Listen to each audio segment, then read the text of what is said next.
El objeto que tiene este trabajo que tienen ustedes en mano es básicamente resolver un problema de carácter didáctico que se nos plantea. Hace 30 años, 40, era mucho más fácil explicar la teoría del derecho penal porque confrontaban en realidad dos modelos, bueno, bastante racionales. En realidad podía ser criticable uno, el otro, uno optaba, pero de cualquier manera era bastante más sencillo que hoy, que tenemos que lidiar con 4 o 5 modelos y los tenemos que explicar, porque de lo contrario estaríamos omitiendo conocimientos que son vigentes en el campo de la ciencia jurídica.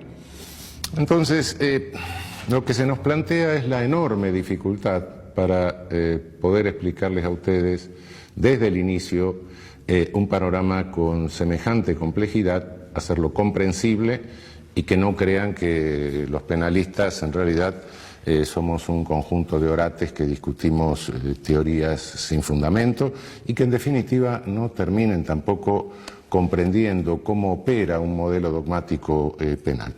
Por supuesto, esto, insisto en lo que se dice en el texto escrito, no exime de ninguna manera de adentrarse en la discusión doctrinaria acerca de cada uno de los temas que vamos a ver y que se exponen en libros o en textos de mayor extensión.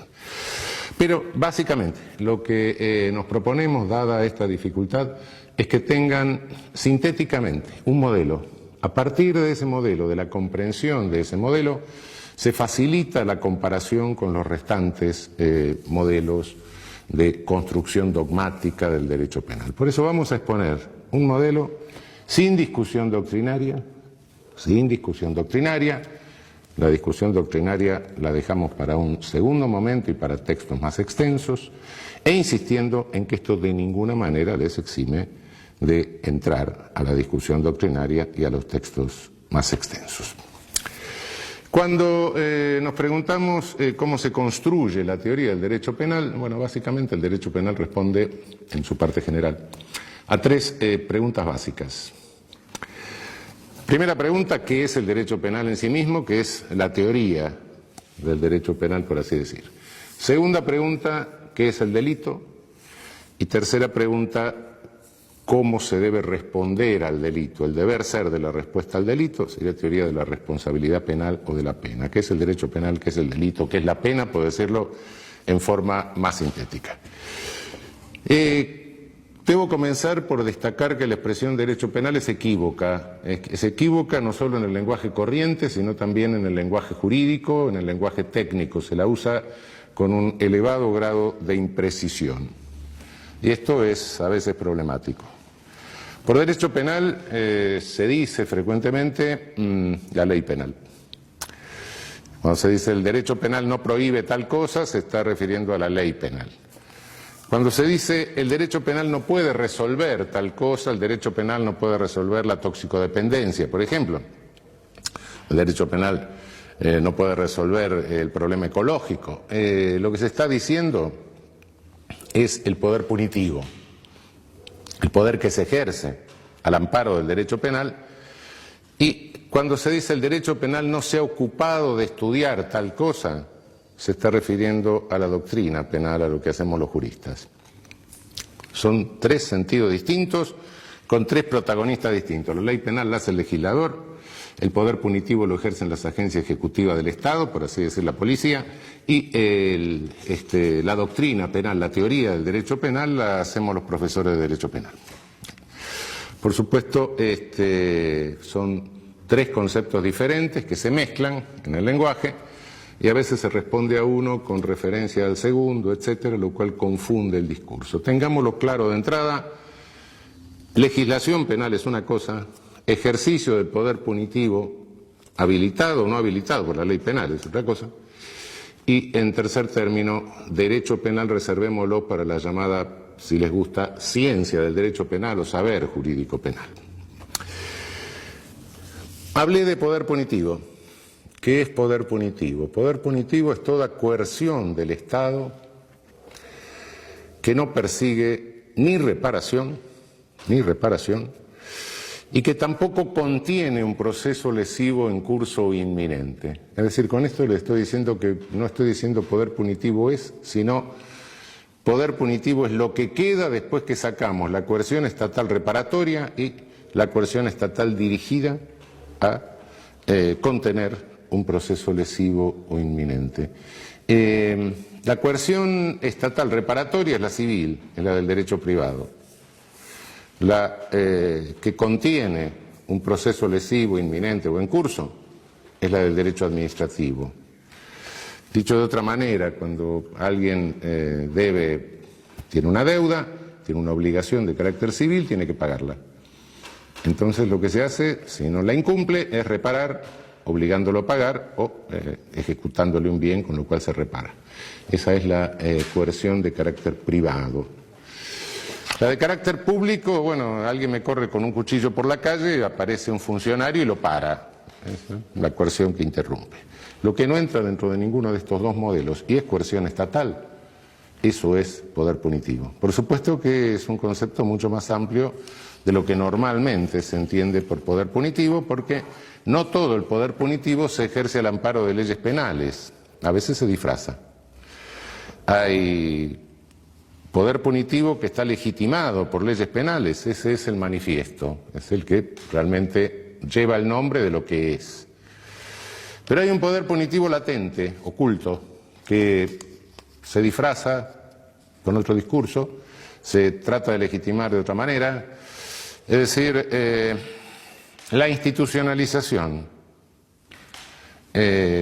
prolongada, no por un momento de tapa aguda, es decir, la institucionalización psiquiátrica prolongada, por ejemplo, la internación de un adolescente en un instituto, apilar viejos en una viejoteca para ver si se deprimen y se mueren rápido. Todo eso es poder punitivo. Y me atrevería a decir que era poder punitivo el viejo servicio militar obligatorio, en la medida en que excedía de la instrucción necesaria para armarse en defensa de la nación que dice la Constitución, y que no necesitaba 1 año ni 2 años, claro. Todo eso es ejercicio de poder punitivo con ley latente, es decir, una ley que se encubre con otro discurso. Cuando la ley es manifiesta, cuando la ley penal es manifiesta, ese es el poder punitivo que habilita la legislación penal. Y nuestro saber jurídico es el sistema de interpretación de las leyes penales manifiestas. No nos vamos más allá. La reducción del poder punitivo, la contención del poder punitivo por leyes latentes, por leyes que no son manifiestas, se hace a través de otros recursos jurídicos, recursos rápidos, habeas corpus, etcétera, que tiene el derecho. La contención del poder punitivo armado a través de leyes manifiestas se hace según el programa que va configurando el derecho penal y que le ofrece a la jurisprudencia como proyecto de jurisprudencia. Se lo ofrece en realidad, se lo está ofreciendo a la agencia jurídica del Estado, es decir, a los jueces, a los fiscales, a los defensores, etc. Si nosotros en nuestro saber jurídico penal, en esto que estamos haciendo, elaboramos un concepto, es un concepto jurídico sin lugar a dudas, pero es un concepto que también es político. ¿Qué es lo que hacemos con esta construcción? Lo que estamos haciendo, como les decía hace un momento, es ofrecer un proyecto de decisiones a una agencia en que opera un poder del Estado.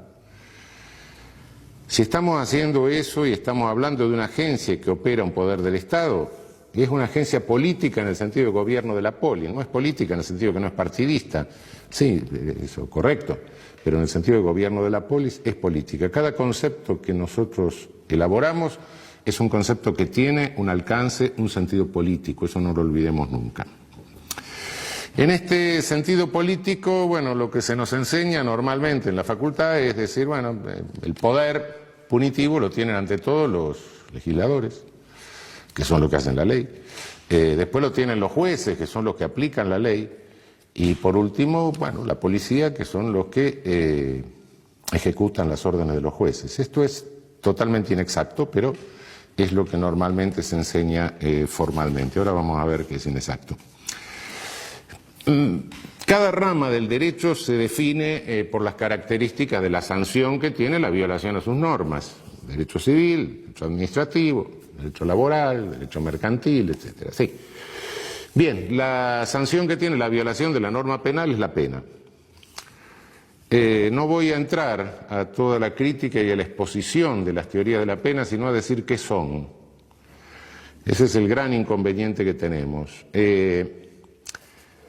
Hay una vieja clasificación de teorías de las penas que viene desde 1830 más o menos, la pueden ver ustedes en algún texto más extenso con todas sus variables. Pero ¿qué son estas teorías de la pena? Es lo que a cada penalista se le ocurre que la pena debe hacer. Y en razón de lo que debe hacer, elabora toda la teoría del derecho penal. Lo que debe hacer la pena es la función que debe cumplir el poder punitivo habilitado por las leyes penales. Bueno, lo que a mí se me ocurre que debe cumplir la pena. Por supuesto, este es el debe que está en mi cabeza, es el debe del deber ser. No es el ser de la pena, sino el deber ser, lo que a mí se me ocurre que es la función que debe cumplir, ese poder punitivo que habilito. Prevención general, prevención especial, positiva, negativa, retribución, lo que se me ocurra. Bien, pero el deber ser, si es que debe ser, es porque no es, o porque todavía no es. Y la pena no es como a mí se me ocurre, la pena es como es. Ónticamente, en la realidad, en el mundo.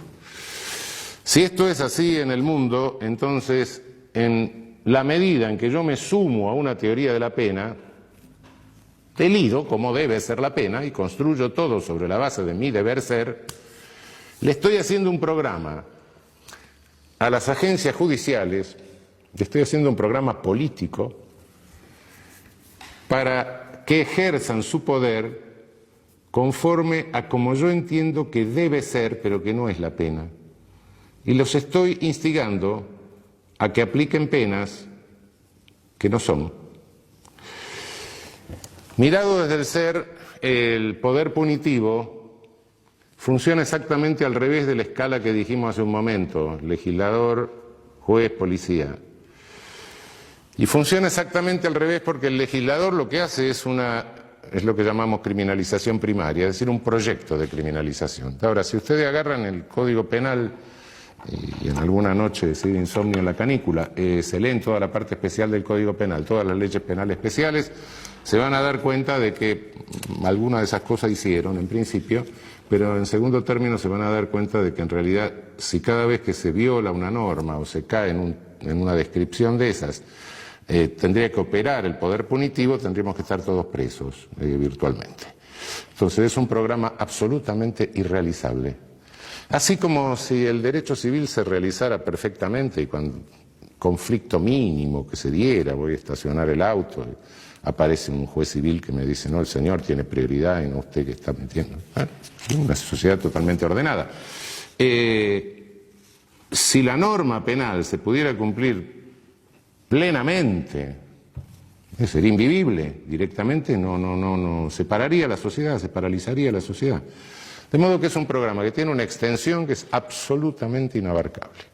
Las agencias ejecutivas, las agencias de criminalización secundaria, es decir, las que individualizan a la persona que viola la norma y hacen recaer el poder punitivo sobre esa persona, tienen una capacidad operativa muy chica, muy limitada.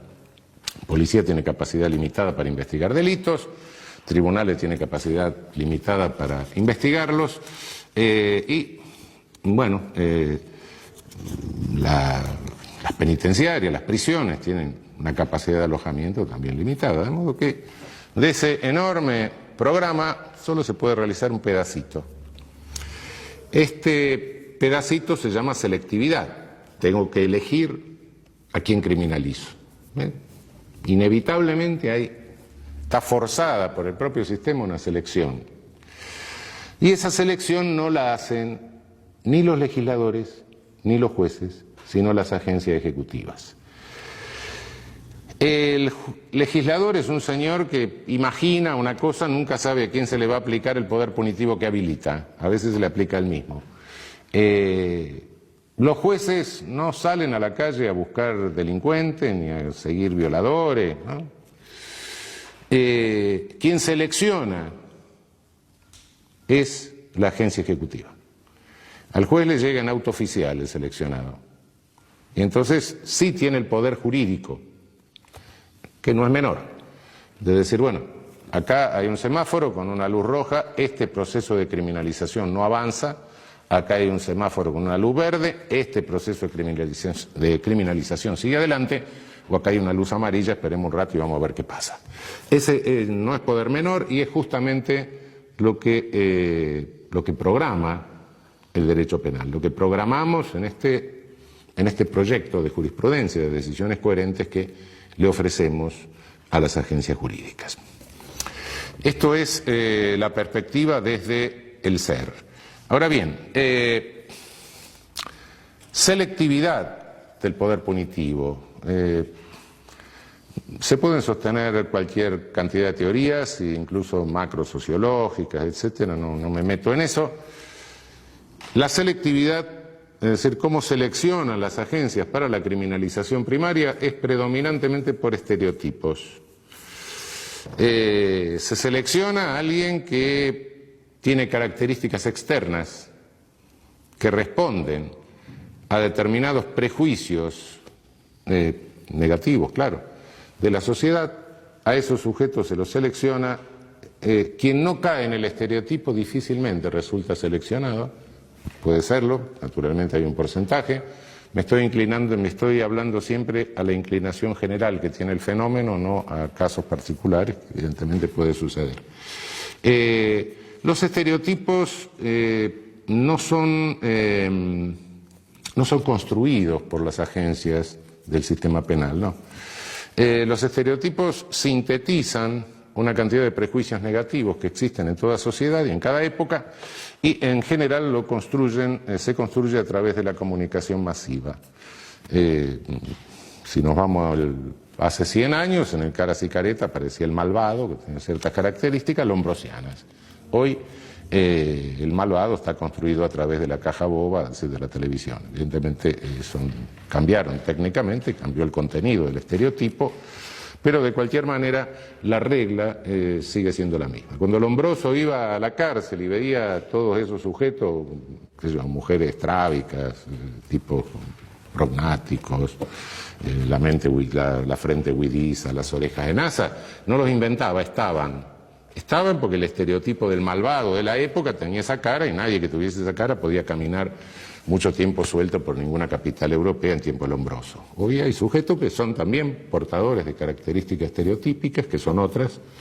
En general el estereotipo es feo también, hay un componente de tipo estético en la cuestión, pero fealdad y maldad van más o menos juntas, pero el estereotipo no es algo externo solo, sino que cada uno de nosotros en la vida es como es, con sus características externas, pero conforme a características externas se nos demandan roles.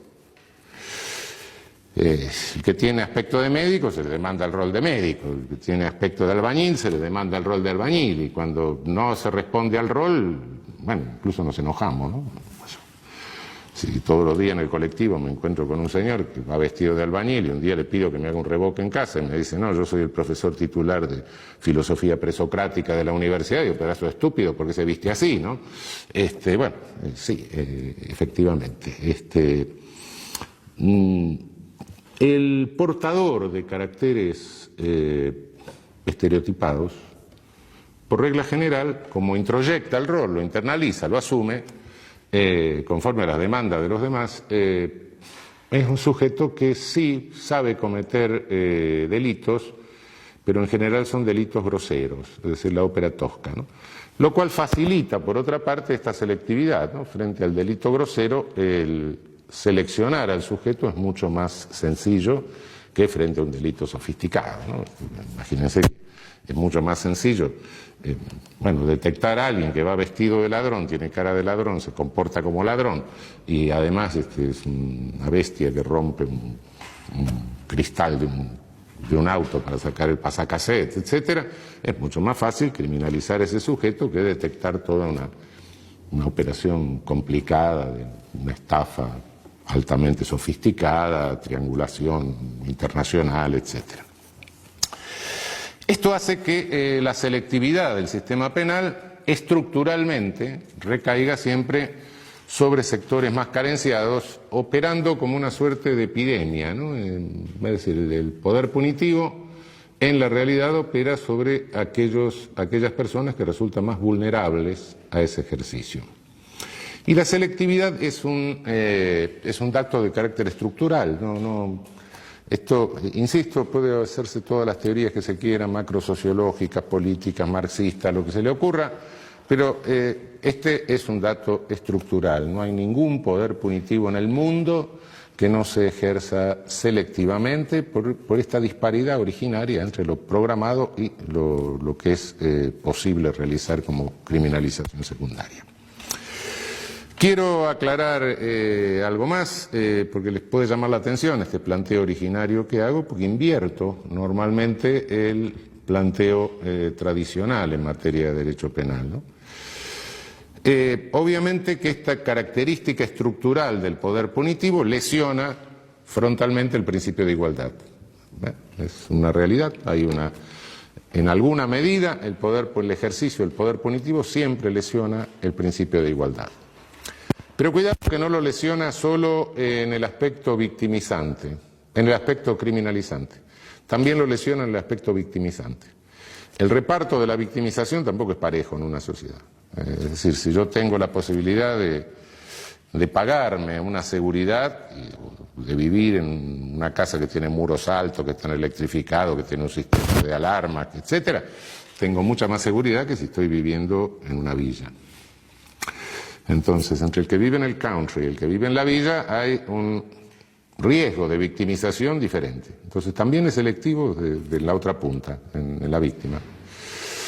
Y si nos vamos un poco más allá, y decimos, bueno, pero en este conflicto, además, ¿quién está en el medio? Bueno, agencias ejecutivas. ¿Cómo se integran esas agencias ejecutivas, especialmente en América Latina, me estoy refiriendo, básicamente? Bueno, con una selectividad también. Se seleccionan, sobre todo a nivel de tropa, a nivel de jerarquías más inferiores, se seleccionan personas de los mismos segmentos sociales que están más castigados por la victimización y por la criminalización. Si lo observamos desde afuera, da la impresión de que se dice, bueno, aquellos segmentos excluidos, marginados o más carenciados de la sociedad, da la impresión que hay una suerte de fomento para que se maten entre ellos y en tanto, bueno, no se puedan coaligar y no tengan protagonismo político.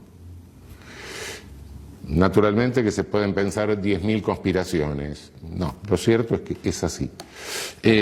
No creo que haya nadie con una máquina pensando esto, programando esto. Si lo hubiese, habría que darle el premio Nobel al mal, pero no creo que eso exista. Pero sí, no creo en conspiraciones, pero sí creo en funcionalidades. Y la funcionalidad sí existe. Bueno, llegó la hora, frente a esta realidad de qué es la pena, preguntarnos qué nos incumbe a los penalistas al hacer la teoría del derecho penal, ¿no? ¿Qué es el poder punitivo? Bueno, en el ámbito de la sociología se discute muchísimo, la pena en lo óntico, en lo real, cumple una función plural, como se puede deducir de esto que estoy diciendo.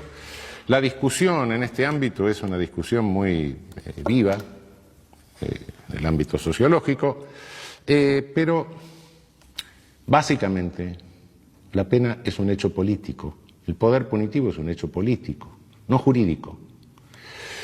Un viejo penalista latinoamericano, quizá una de las figuras más interesantes del penalismo latinoamericano del siglo XIX, Tobías Barreto, que fue profesor en la Universidad de Recife, en el norte de Brasil,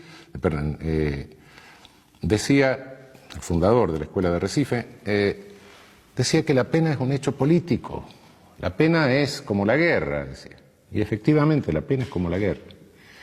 La podemos deslegitimar, podemos decir que no tiene sentido, puede haber todas las teorías abolicionistas que se quiera, pero el poder punitivo queda ahí, como la guerra está deslegitimada. Desde la Carta de las Naciones Unidas está deslegitimada, pero abrimos el diario y vemos lo que pasa en el mundo. La guerra existe, el poder punitivo existe. No porque la guerra la deslegitimen los internacionalistas en sus tratados va a desaparecer, no. Existe. Para que desaparezca hay que hacer otra cosa, no escribir tratado de derecho internacional. Y para que el poder punitivo se reduzca y desaparezca, también hay que hacer otra cosa, no escribir tratado de derecho penal. Yo no sé si tenía razón, quién era que tenía razón, si la guerra es la continuación de la política por otros medios, la política es la continuación de la guerra por otros medios. No sé si era Clausewitz o Foucault, pero evidentemente hay una función de contención que cumple el derecho, distintas ramas, pero el derecho, frente al fenómeno de la guerra y frente al fenómeno del poder punitivo. Frente al fenómeno de la guerra está el derecho internacional humanitario como parte o capítulo de los derechos humanos, ¿no? La teoría de los derechos humanos. Derecho internacional humanitario concretado internacionalmente en los convenios de Ginebra. No hay que matar prisioneros, hay que darle determinada alimentación con calorías, no se puede dejar que se mueran los náufragos, etc. La agencia encargada de ejecución de esto es la Cruz Roja Internacional. Nadie discute la función humanitaria de la Cruz Roja Internacional, que trata de controlar los aspectos más crueles de la guerra, en la medida de su poder limitado. Nadie impugna la legitimidad de la Cruz Roja Internacional porque no haga desaparecer la guerra. Bueno, no puede hacer lo que no tiene poder para hacer, hace lo que puede. La Cruz Roja del momento de la política es el derecho penal. Nuestra función es una función de contención del ejercicio del poder punitivo. No estamos para legitimar el ejercicio del poder punitivo. El fenómeno jurídico no es el poder punitivo porque es un fenómeno político. El fenómeno jurídico que nos incumbe básicamente es la contención del ejercicio del poder punitivo para que no se desbande. Cuando el poder punitivo se desbanda, viene la masacre, viene el genocidio. Entonces no es menor nuestra tarea, quizá por ser una tarea tan cercana, se pasa por sobre la tarea y se va a la legitimación. No es nuestra tarea legitimar un poder que no ejercemos. No lo ejercen las agencias jurídicas. Lo único que pueden hacer las agencias jurídicas, lo único que pueden hacer los jueces, un poder judicial, es contener el ejercicio del poder punitivo para evitar la masacre, para evitar el genocidio. De este modo, cuando me preguntan qué es la pena, respondo no sé. Es un hecho político.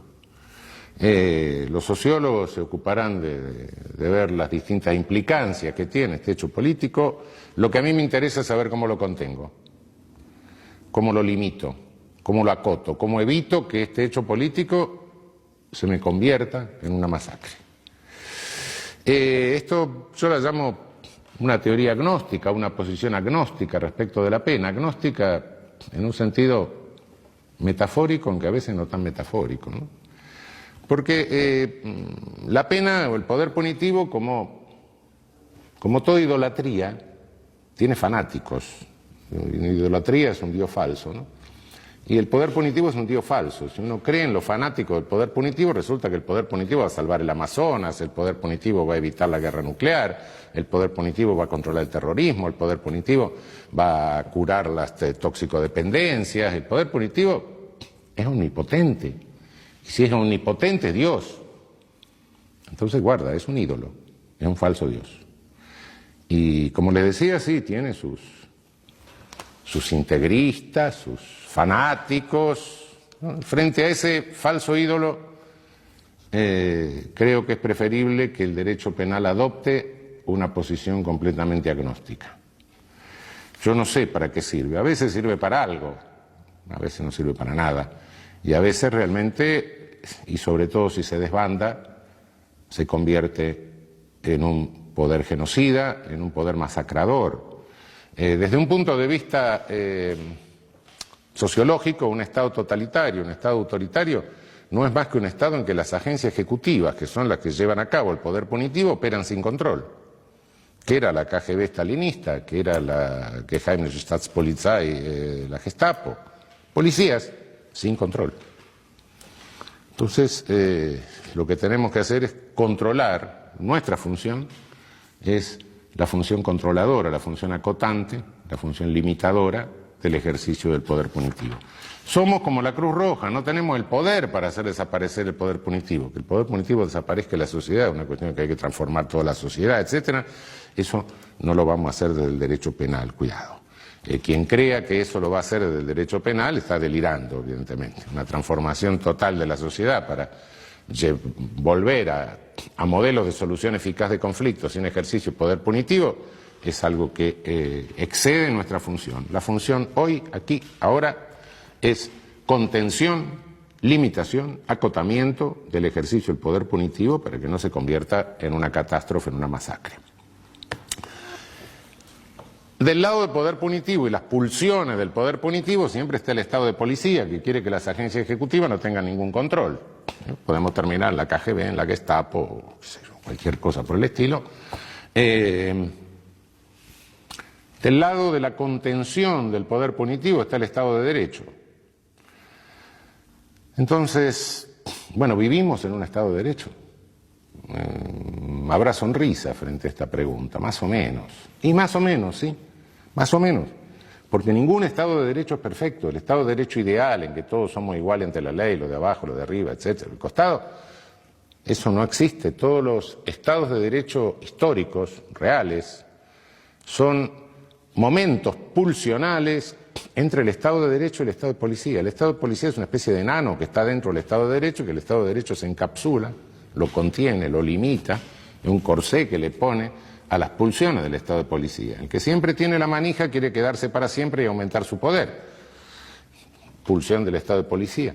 El que no la tiene trata de contenerlo y hacerse con el poder. Cuando llega al poder quiere lo mismo. De modo que la pulsión entre Estado de Derecho y Estado de Policía es constante. Yo no sé si es una dialéctica, porque no sé si hay síntesis, pero son dos fuerzas. En cuanto se debilita el Estado de Derecho, en cuanto se debilita la cápsula, el Estado de Policía sale. Y cada habilitación legal de ejercicio de poder punitivo, como es una habilitación legal de un ejercicio de poder selectivo, es un agujero que se le va haciendo en la cápsula al Estado de Derecho. Puede llegar a reventarlo, claro. Aumenta la posibilidad de arbitrariedad de las agencias ejecutivas del Estado, con lo cual lo debilita. Cada tipo penal, cada nueva ley penal es una nueva arma que tiene el ejercicio arbitrario del poder punitivo. Y las armas, como todos sabemos, las carga el diablo. Por más que no se dispare en el momento, nunca se sabe en qué momento se va a disparar y nunca se sabe contra quién se va a disparar. Pero en cualquier momento se puede disparar.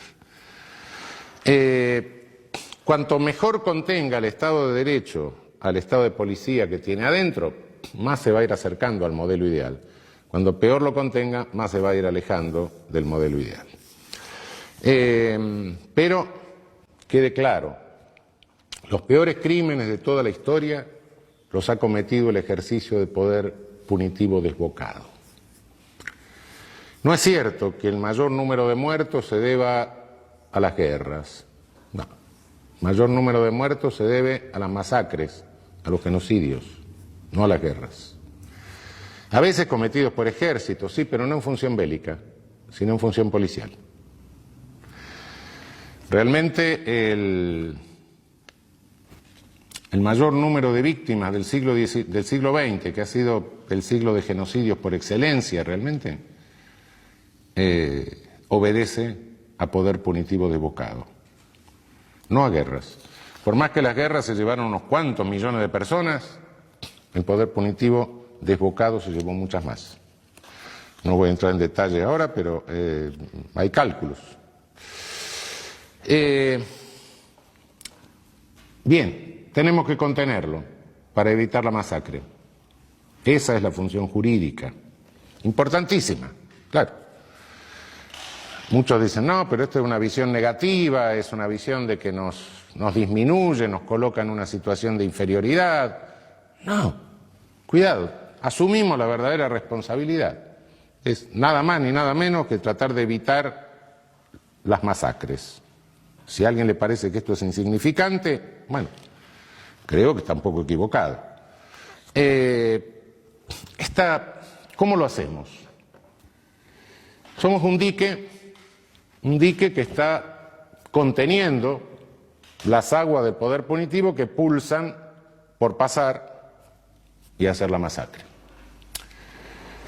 El dique nuestro, el dique jurídico, no tiene posibilidad de evitar totalmente el paso de aguas. Entonces, ese dique tiene que manejarse con un sistema de compuertas inteligente. El sistema de compuertas inteligente es un sistema de filtros. Tenemos que filtrar aguas. Tenemos que filtrar poder punitivo. Lo tenemos que filtrar porque de lo contrario nos rompe el dique si lo queremos parar del todo. Entonces no tenemos posibilidad de eso. Ese filtro tiene que consistir en medir grados de irracionalidad de poder punitivo. Quizá todo el poder punitivo sea irracional, incluso en los casos en que parece más racional, ¿no? Un señor está sentado leyendo el diario, viene el vecino, le da un hachazo, nos parece todo racional el ejercicio de poder punitivo. Sí, bueno, pero en definitiva, si lo pensamos un poco, nos damos cuenta de decir sí. Encerramos al sujeto, se quedó huérfano los hijos del muerto, la viuda tiene que salir a trabajar, el Estado tiene que atender con previsión social, etcétera. Este sujeto lo tenemos encerrado, no hace nada. Sí, lo encerramos. 1 año, 10 años, 20 años, 30 años, lo matamos. Sí, pero el conflicto se creó y no le hicimos hacer nada por resolver el conflicto, de modo que muy racional tampoco es, de cualquier manera. ¿Está bien? Algo hay que hacer, bueno, sí, no puede nadie darle un hachazo al vecino, pero quizá en el fondo, hasta en los casos más claros en que nos parece razonable el poder punitivo, sí es racional. Pero bueno, de cualquier manera tenemos que seleccionar. Y decir, bueno, en este caso el contenido de irracionalidad es menor, lo dejamos pasar. En otros casos el contenido de irracionalidad es mucho mayor y ahí no lo podemos dejar pasar. Entonces este sistema inteligente de filtros es lo que nos dice, bueno, hay aguas que son más turbulentas, que son más contaminadas, que son más sucias, las más irracionales, esas no pueden pasar. Dejemos pasar aquellas que son menos contaminadas, menos sucias. Dejemos pasar el poder punitivo menos irracional. Reconociendo que quizá hasta ese menos irracional tiene en el fondo un cierto contenido de irracionalidad. ¿Por qué? Porque no resuelve el conflicto. Y no resuelve el conflicto porque el poder punitivo siempre deja fuera del conflicto a una de las partes, que es la víctima. ¿Por qué? Porque el señor Estado dice la víctima soy yo, usurpa el poder de la víctima. El soberano dice el ofendido soy yo. El ofendido va a ser usted, soy a mí que me rompieron la cara. No, mire, usted es la víctima y usted venga como testigo. Y si no viene como testigo, usted es un delincuente. Entonces el conflicto no se resuelve. Por eso en el fondo hay siempre un cierto grado de irracionalidad. Contener el poder punitivo de esta manera, en este momento, tiene una alta importancia. Muchísima importancia. ¿Por qué? Porque domina en el mundo un discurso único de medios que propugna la venganza y el desenfreno de todo poder punitivo. A diferencia de lo que pasaba en el siglo pasado, en los totalitarismos, en los autoritarismos de entreguerra, en el fascismo, en el nazismo, en el comunismo, en el stalinismo, hoy no hay discurso, no hay un discurso autoritario, coherente. No hay paradas militares, edificios neoclásicos, uniformes, camisas pardas, no. Hoy es gris el asunto, una cosa. Hoy tiene la cara de las administraciones republicanas de Estados Unidos. Hoy no, es un discurso que es el no pensar, hay publicidad, no hay discurso, realmente. Esa publicidad tiene una eficacia realmente importante, ¿no?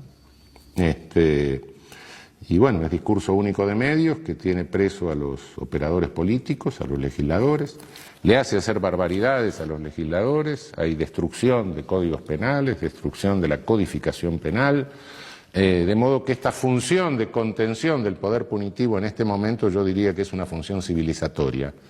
Es lo que realmente puede salvar a nuestra civilización de un embate totalmente destructor de lo que son valores que se han defendido a costa de la vida de millones de personas, ¿no?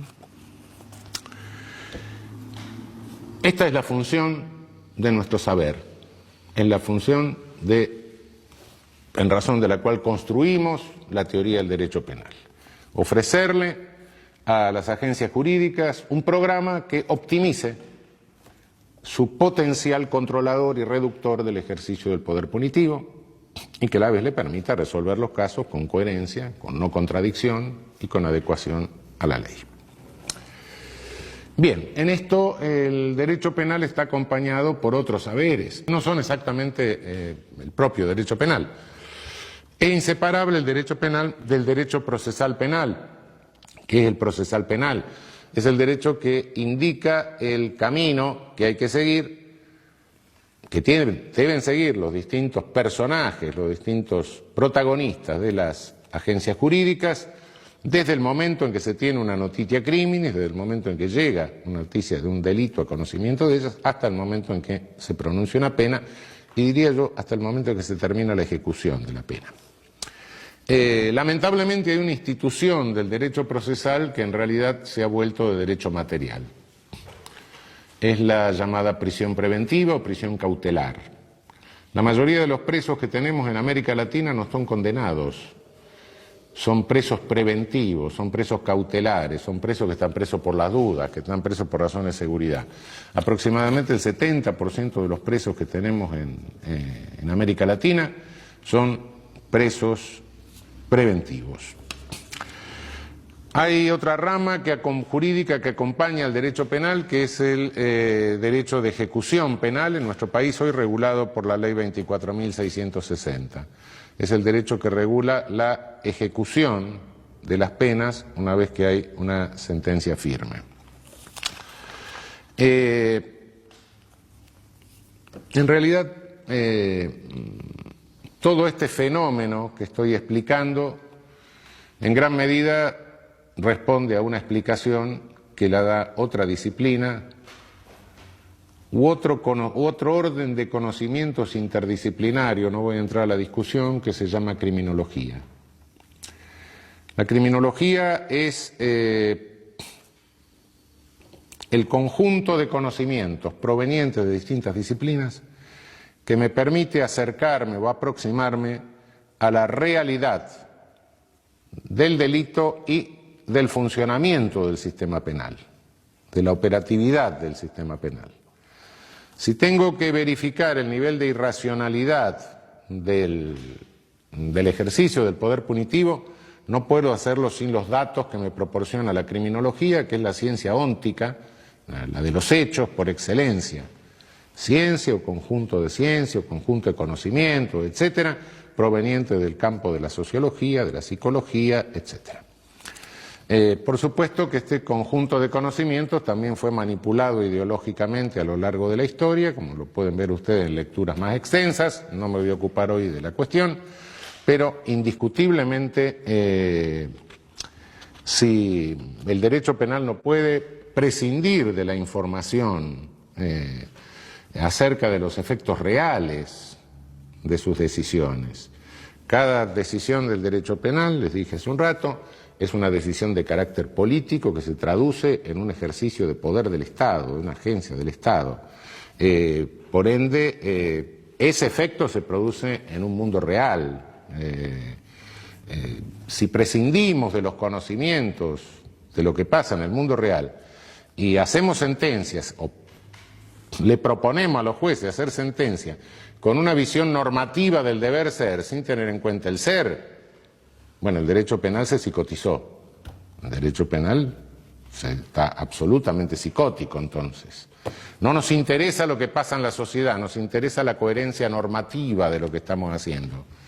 Y yo creo que a cada uno de nosotros, como ser humano, como persona, como habitante, como ciudadano, lo que nos interesa es el efecto social que producimos. Eso de la coherencia es un valor, por supuesto, tenemos que ser irracionales, pero no podemos poner la coherencia por encima de los efectos reales en la sociedad. Y los efectos reales en la sociedad, en la persona, etcétera, no los podemos conocer sin el auxilio de las disciplinas que se sintetizan en la criminología. Bien,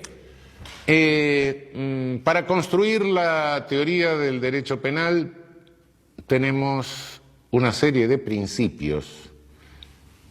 Tenemos que hacer un edificio. Los principios son algo así como las ordenanzas municipales cuando tenemos que hacer un edificio. Esto lo tenemos que construir respetando determinadas reglas.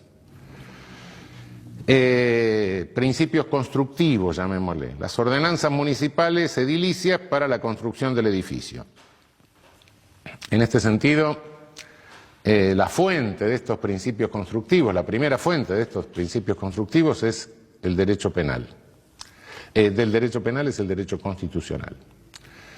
El derecho constitucional es el que nos marca los lineamientos básicos en la construcción de toda la teoría. No puede haber una contradicción entre el derecho constitucional y la ley penal infraconstitucional. Si hay una contradicción, la ley penal infraconstitucional directamente debe ser declarada inconstitucional.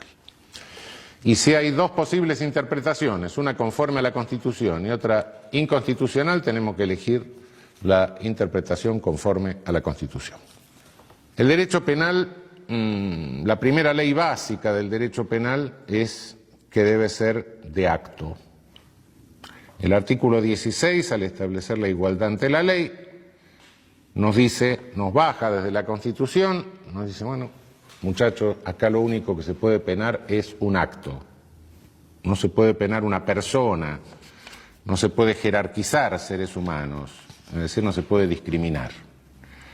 Discriminación no es toda diferencia entre seres humanos, naturalmente que los seres humanos son diferentes, y, bueno, yo no puedo pretender ser bailarín del Teatro Colón, ni puedo pretender integrar la selección argentina de fútbol, no, bueno, ¿por qué no? En consecuencia, pero eso no es discriminación. Discriminación es cuando se jerarquiza seres humanos con un contenido de carácter peyorativo, como es una criminalización, naturalmente.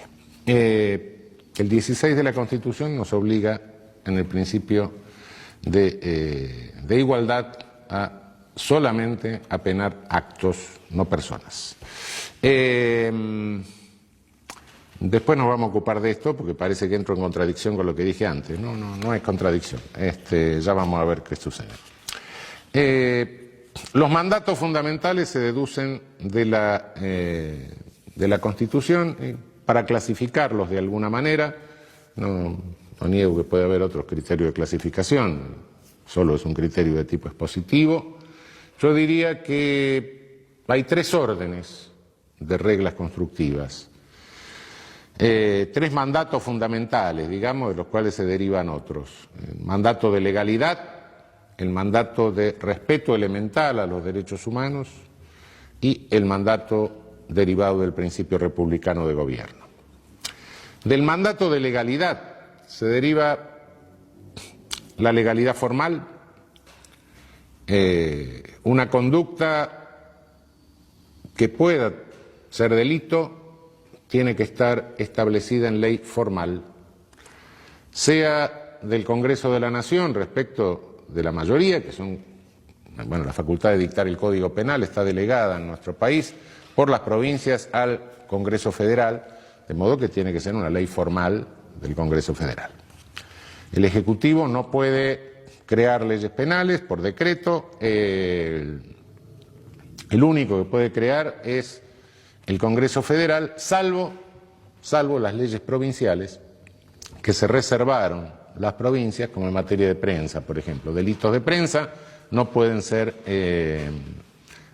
tipificados por el Congreso Federal. Acá el Congreso Federal se ha excedido muchas veces, pero no importa. ¿Se plantea algún problema con la llamada ley penal en blanco, la Blankengesetzbindung?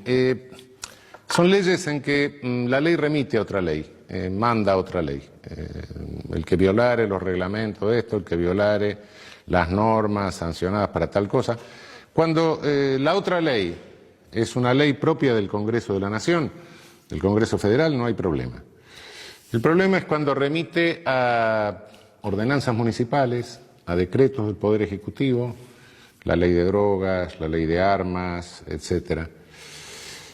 Yo tengo dudas muchas veces sobre la constitucionalidad de estas remisiones. En realidad pueden representar en algunos casos verdaderas delegaciones de poder punitivo que son propias y exclusivas del Congreso de la Nación. Hay que tener cuidado en el análisis de estas leyes penales en blanco sobre el aspecto de legalidad formal. Segundo, derivado del mandato de legalidad está el principio de irretroactividad.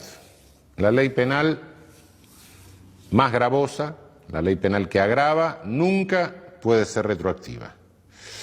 La más benigna es retroactiva, debe ser retroactiva por mandato de la Convención Americana de Derechos Humanos.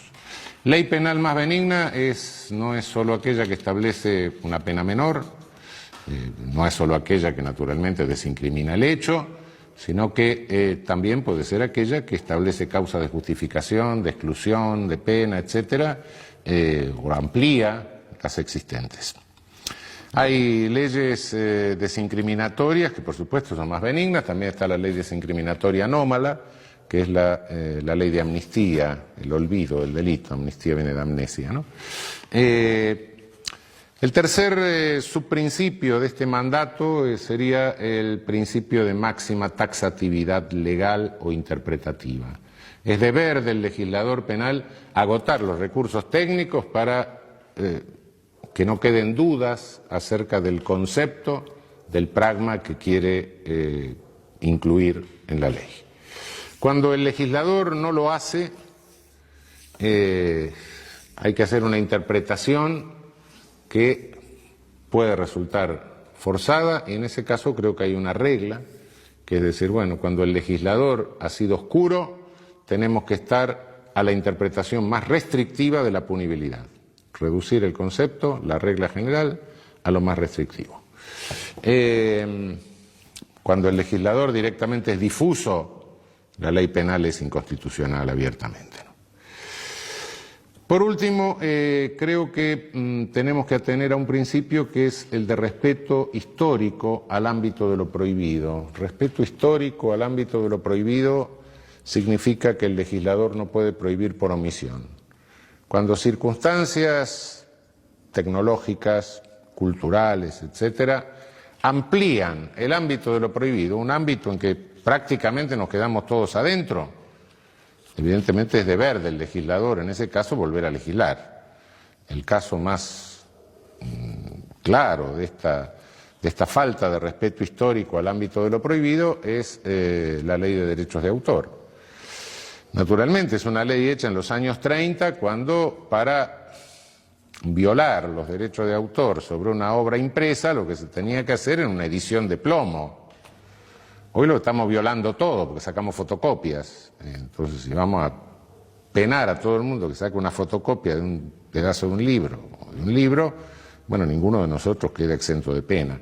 Evidentemente ha habido un cambio tecnológico que ha alterado totalmente el ámbito de lo prohibido de hace 70 años ahora. En cuanto a los principios derivados del mandato de elemental respeto a los derechos humanos, creo que el primero es el principio de lesividad o de ofensividad. El señor Estado no puede meterse en nada que no afecte derechos de terceros. Cuando el Estado pretende meterse en algo que solo puede afectar mis derechos, es que me está imponiendo una moral. Es un Estado paternalista.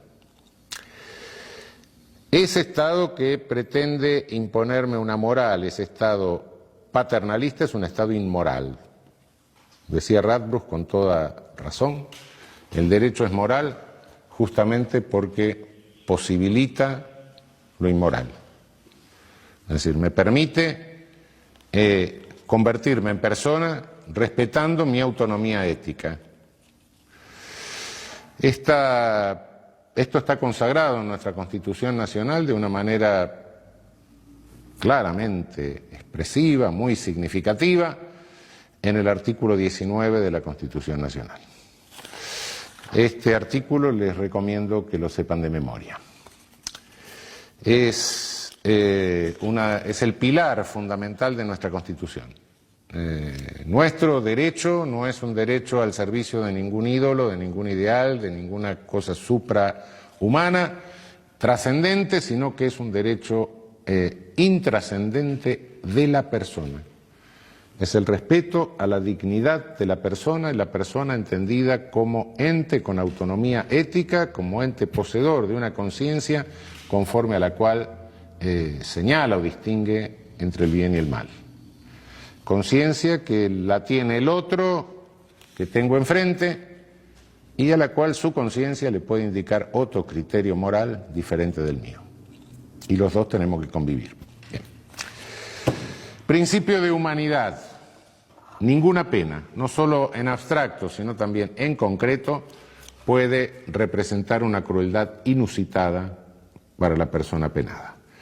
Naturalmente, cuando ya directamente en la pena prevista en abstracto lo que se cae es en una desproporción loca, en una violación del principio de proporcionalidad, en tal caso, bueno, la violación está claramente en la ley. Pero en la aplicación concreta también puede resultar una pena privativa de libertad que se convierta en una pena de muerte. Es decir, una persona que privada de libertad, pero con un padecimiento susceptible de ser tratado, pero que los efectos de la privación de libertad le pueden condicionar una situación depresiva que dificulta el tratamiento y que lo lleva a la muerte. El problema de la pena naturalis, cuando del propio hecho se deriva un daño hacia la persona, de una calidad tal que directamente hace absolutamente inútil o cruel en ese supuesto la aplicación de la pena. Un sujeto va a poner una bomba, le revienta la bomba, le vuela los dos brazos, las dos piernas, va a poner una pena. O hechos culposos, sobre todo, hechos culposos de tránsito, donde el sujeto sufre lesiones graves, lesiones gravísimas, queda mutilado, se muere toda la familia. Del propio hecho surge, bueno, ahora que todavía que pasó esto, voy a poner la pena, son violaciones al principio de humanidad. El principio de intrascendencia mínima, o de intrascendencia máxima, o de mínima trascendencia. La pena siempre trasciende a terceros, es casi inevitable, sobre todo si es pena privativa de libertad. Trasciende a la familia, si el sujeto es un comerciante, un industrial, la pena puede trascender a su actividad y por ende trascender a empleados, trabajadores, etcétera. Es casi inevitable que la pena trascienda, por más que es un principio que la pena no puede trascender la persona del infractor, pero de hecho la pena trasciende. Bueno, hay que tratar el principio de trascendencia mínima, impone que evitemos toda trascendencia absolutamente innecesaria, que sea innecesaria, que limitemos la trascendencia a aquello que es inevitable como consustancial ónticamente a la pena. La prohibición de doble punición. El hecho debe ser, todo delito debe ser penado una vez y una única vez. No puede haber dos penas para un mismo delito. Esto no se debe hacer. Esto está claro, no hay muchas dudas, pero en la práctica puede suceder en algunos casos cuando la persona está sometida a dos órdenes jurídicos, es decir, a un orden jurídico formal, por ejemplo, y a un orden jurídico comunitario. Personas que pertenecen a culturas originarias, que de ninguna manera pueden eludir la sanción comunitaria por el hecho, y sin embargo se le impone una sanción de carácter formal a través del juez penal, etcétera, cuando la comunidad a su vez también le impone una sanción, que la más grave de las sanciones comunitarias es la expulsión de la comunidad. En tal caso hay una doble punición. Hay otra doble punición que realmente es pasada por alto por regla general, y es pasada por alto porque los doctrinarios europeos en general la conocen poco, pero nosotros la conocemos con mucha más frecuencia en nuestra región, que es cuando con motivo del ejercicio del poder punitivo el sujeto sufre ilícitamente una lesión. Violencia carcelaria, contracción de alguna enfermedad en el ámbito carcelario, violencia policial en el momento de la detención, violencia policial innecesaria, tortura, apremios ilegales. Son penas ilícitas, sí, pero las penas ilícitas son penas, no hay nada que hacerle. Será ilícita, pero eso no le quita el carácter de pena. Es como consecuencia del delito que no ha sido mi tía la que ejerció eso, sino el mismo Estado que con su coerción le infirió esa sanción. Ilícita, sí, ilícita, ¿qué voy a hacer? No, yo solo como Estado me responsabilizo de lo que mis dependientes hacen en forma lícita.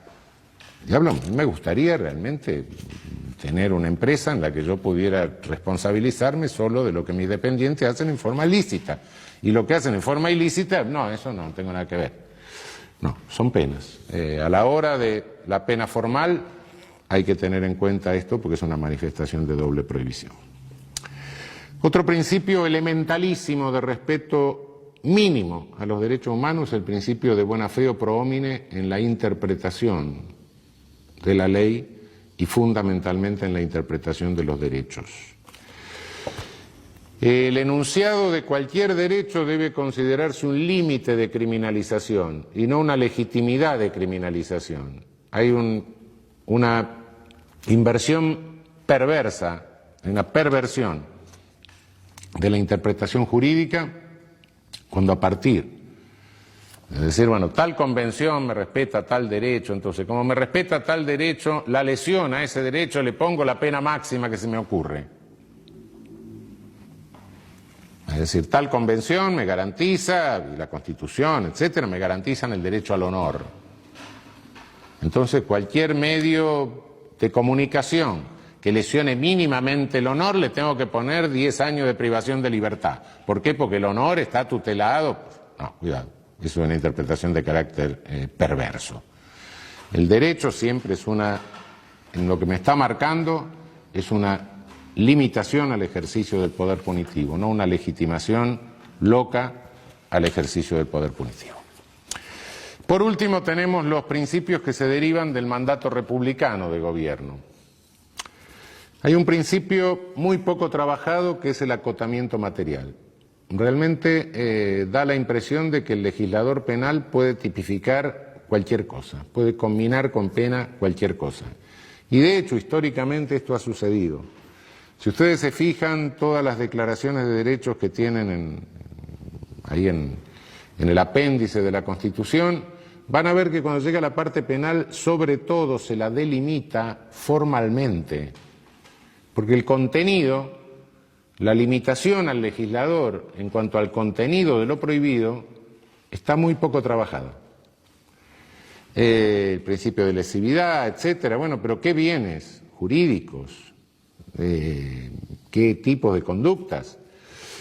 Yo creo que esto requiere, y sobre todo requiere en tiempos como en los últimos 30 o 40 años, que son tiempos de inflación penal, se pena todo, se mandan mensajes a través de leyes penales, como no se sabe cómo resolver los problemas, se lo pone en la ley penal, se va a poner el cáncer, el SIDA en cualquier momento en la ley penal, como solución lo penamos, bueno, se está cayendo en una irracionalidad, en una amplificación de los tipos penales hace 60, 70 años, bueno, intuitivamente más o menos todos, y diría que casi todos los habitantes del país, más o menos, que sabían leer y escribir, intuitivamente, no técnicamente, pero había 40, 50 delitos de lo que todos sabíamos más o menos que eran delitos.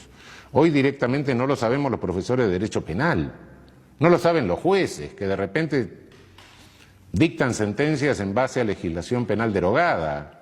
Es decir, directamente se ha convertido esto en una monstruosidad, producción de leyes penales cotidiana, lo cual, bueno, ha descodificado toda la legislación y ha causado.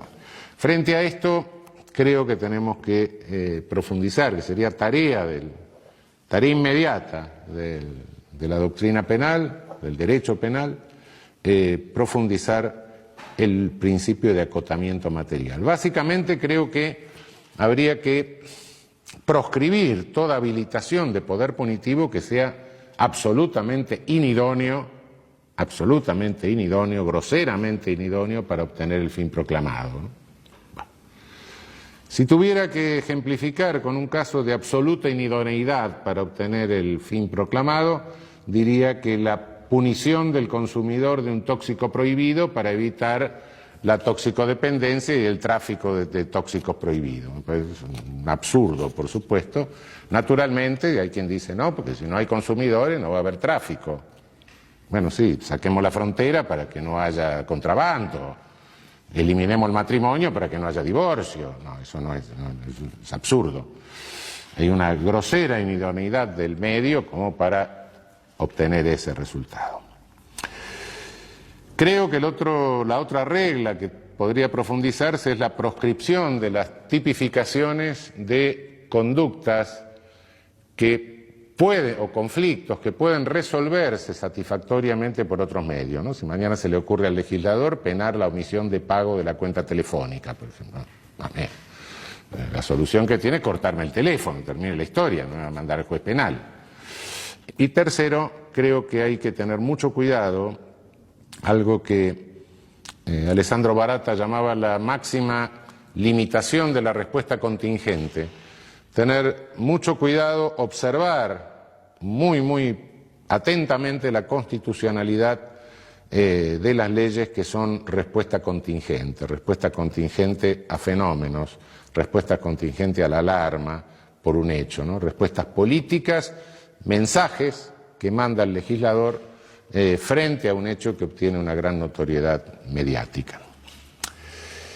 Del sistema republicano de gobierno se deriva otro principio que es el de superioridad ética del Estado.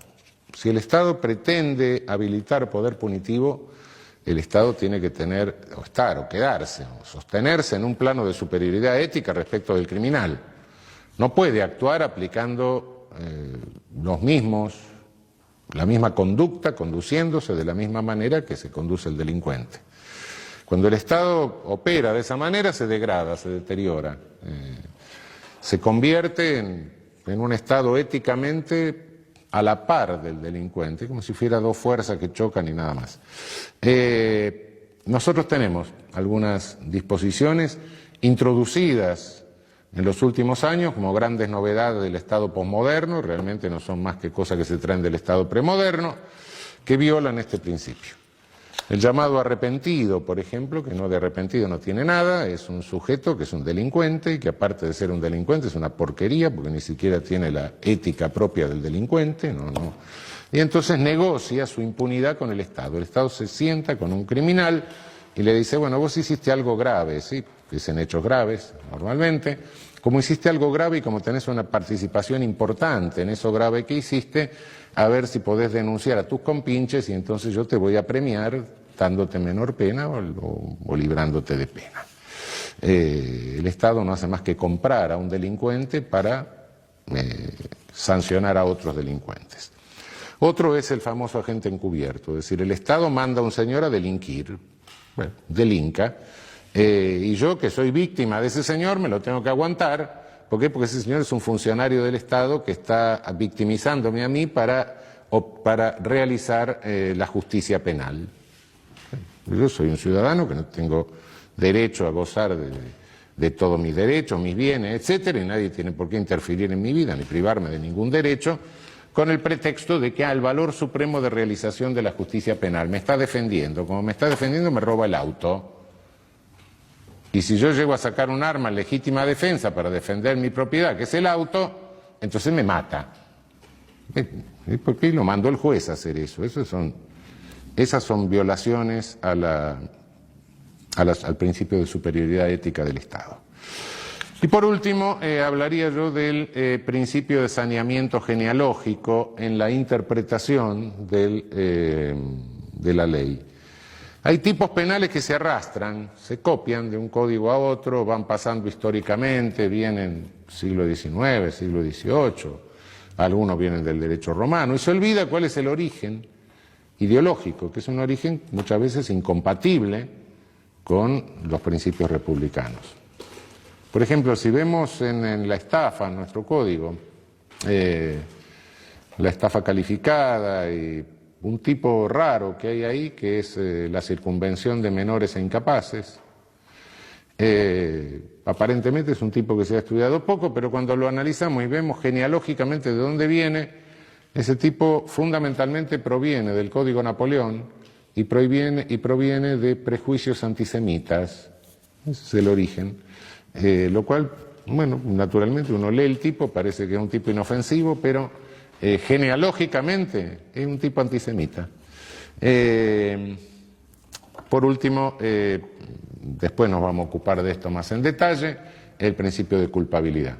A nadie, el principio republicano de gobierno impide que se pueda penar a cualquiera si no se le puede reprochar personalmente, ¿no? Si no se le puede formular un reproche personal por el injusto que ha cometido. Después vamos a desarrollar esto más ampliamente. Es decir, a nadie se le puede penar por la mera causación de un resultado. El versarium rei licita quería la causa, quiso el efecto, quiso el resultado. Esto no puede funcionar en función del principio republicano. La pena tiene que estar fundada en un reproche personal que se le puede formular al sujeto porque habiendo tenido la posibilidad de realizar una conducta, realizó otra. Bien, hasta acá hemos visto concepto de derecho penal, la teoría de la tesis acerca del poder punitivo de la pena, hemos visto los principios constructivos del edificio, las ordenanzas municipales que tenemos que respetar a la hora de construir nuestro edificio teórico. Bueno, ¿y qué ámbito de vigencia espacial tiene esto? Bueno, el derecho penal que construimos, lo que proponemos, tiene una vigencia espacial que se funda básicamente en la territorialidad, se aplica sustancialmente en el territorio. Toda ley penal tiene vigencia en el territorio del Estado que la dicta, básicamente. El principio de territorialidad es un principio universal, pero además suele combinarse con otros principios. El principio real o de defensa, que es aquel que se aplica al Estado titular del bien jurídico. Por ejemplo, en falsificación de moneda, el efecto de falsificación de moneda se produce sobre el Estado emisor de la moneda. También está la cuestión, hay una cuestión de espacial. Se realiza una conducta en un Estado, se produce el efecto en otro Estado. Este es el principio real o de defensa, que el otro principio es el de personalidad. Según el principio de personalidad, la ley penal sigue a la persona, esté donde esté, ¿no? Es el principio de personalidad activa, es decir, sigue al infractor lo sigue el derecho penal de su país, aunque cometa el delito en otro lado, pero también el principio de personalidad pasiva, la víctima. La nacionalidad de la víctima determina la ley aplicable al victimario. Nuestra ley positiva no reconoce principio alguno de nacionalidad o de personalidad, ni activo ni pasivo. Y por último tenemos el principio universal. En casos de delitos contra el derecho de gentes o delitos de lesa humanidad, artículo 102 de nuestra vieja Constitución de 1853, artículo 118 actual, que es exactamente el mismo texto del 102 de la Constitución originaria. En caso de delito contra el derecho de gentes, corresponde el juzgamiento a los tribunales federales de nuestro país. Este es el principio universal. Cuando un sujeto comete un delito de lesa humanidad, puede ser juzgado por cualquier Estado. El Estado que lo agarra, lo juzga. Principio de derecho internacional público, consuetudinario en su origen, hoy sancionado a través de convenciones internacionales. En el derecho internacional, la costumbre es fuente del derecho. Y es obvio que el principio universal, en nuestro caso, era este ius cogens, era este derecho consuetudinario. En la Constitución de 1853 está reconocido este derecho consuetudinario, contra lo que dicen muchos hoy, y está reconocido porque el principio universal en la Constitución de 1853 emergía del derecho internacional consuetudinario porque no había convenciones. Entonces queda claro que nuestra Constitución desde sus orígenes reconoce la fuente consuetudinaria del derecho internacional y por ende del derecho internacional penal. El derecho penal internacional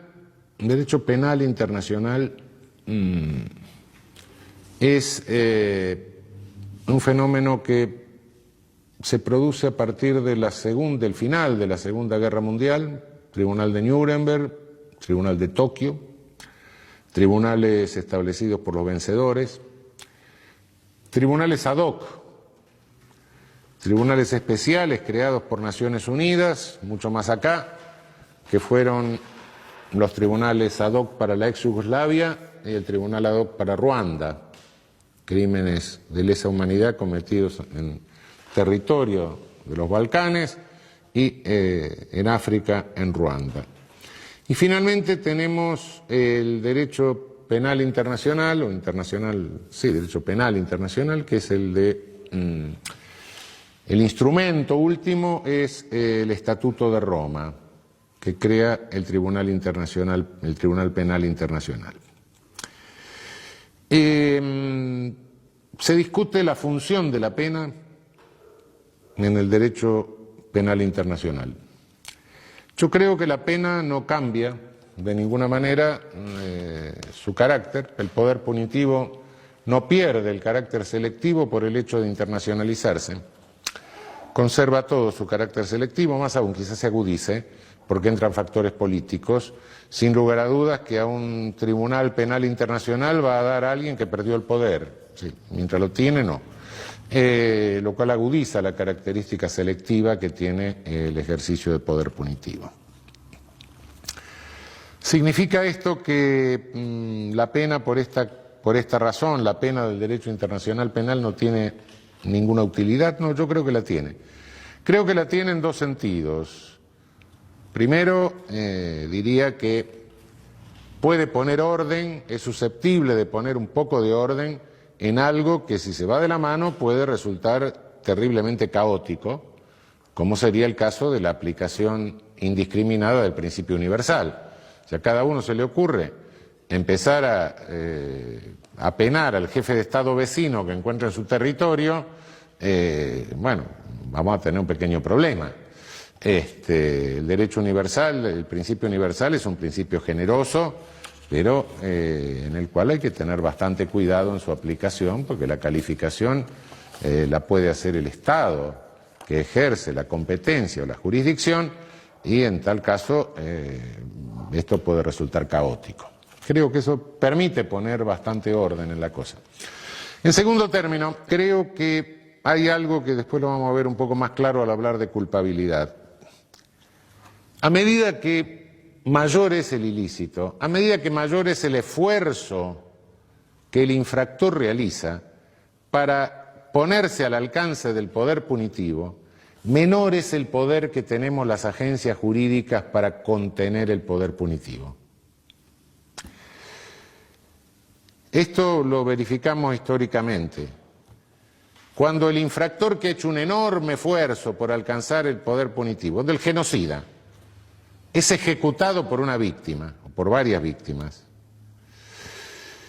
el poder punitivo frente a este ejecutor, frente a la víctima vengadora, si se quiere decir, se encuentra muy, muy limitado, muy acotado. Esto se verifica históricamente, ¿no? Colgaron a Mussolini en la plaza de Dongo, y bueno, ¿cómo terminó la cosa? Y terminó que unos cuantos años después el tribunal de Como dijo, mire, como no se había terminado la guerra, entonces fue un acto bélico. ¿Por qué? Porque, bueno, porque 2 y 2 son 5. ¿Qué pasó con los armenios que mataron a los genocidas turcos en Alemania? Y lo declararon inimputable. Es decir, no tenemos, pierde la agencia jurídica la autoridad ética para contener el poder punitivo. Entonces se nos da una disyuntiva, se nos da Dongo o Nuremberg. El sujeto se sale de la comunidad, el genocida pierde la condición de persona, se sale de la comunidad. Es un sujeto al que cualquiera le puede hacer cualquier cosa, es un... se queda, pierde la paz, es la vieja pérdida de la paz, la Friedlosigkeit. Es un sujeto que queda sin protección comunitaria, pierde la condición de persona, hay que hacerle recuperar la condición de persona, decirle, por grave que sea lo que hiciste, de cualquier manera sos una persona y te vamos a juzgar con mínimas garantías. Por supuesto que no recuperaron mucho la condición de persona los que ahorcaron en Nuremberg, ¿no? Bueno, pero lo que se está haciendo ahora con el Estatuto de Roma, que marca una pena máxima de 30 años, lo que se está haciendo, lo que se hizo con los tribunales ad hoc de la ex Yugoslavia, lo que se hizo con el tribunal ad hoc de Ruanda, es decirle, hacerle recuperar la condición de persona y por otra parte evitar una reacción de carácter que es de una horda. Es decir, si nos paramos frente a un genocidio, nos paramos como civilización, no nos paramos como horda. Si tenemos que elegir entre Dongo, colgar a Mussolini pata abajo, cabeza abajo, etcétera, y Nuremberg, y bueno, elijamos Nuremberg. Por lo menos en Nuremberg no se mató a la amante de Mussolini, a Claretta Petacci, ni al hermano. No. En Nuremberg mataron a los que tuvieron que matar. Y condenaron a los que tuvieron que condenar y absolvieron a algunos. Bueno, está bien. Con mínima garantía, sí, cierto. Pero bueno, se evita el acto vandálico, el acto, se recupera de alguna manera la condición de persona del genocida, del criminal contra la humanidad. Lejos de ser un derecho penal del enemigo, es la negación del derecho penal del enemigo. En el derecho penal del enemigo le digo, vos no sos más persona. Aquí se le dice, pese a lo que hiciste, sos persona, vení que te voy a juzgar con mínimas garantías, por lo menos. No voy a dejarte librado a una horda asesina. Bien, con esto cerramos el panorama de la primera pregunta de qué es el derecho penal. Hemos visto la noción de derecho penal, los principios constructivos del edificio teórico del derecho penal, hemos visto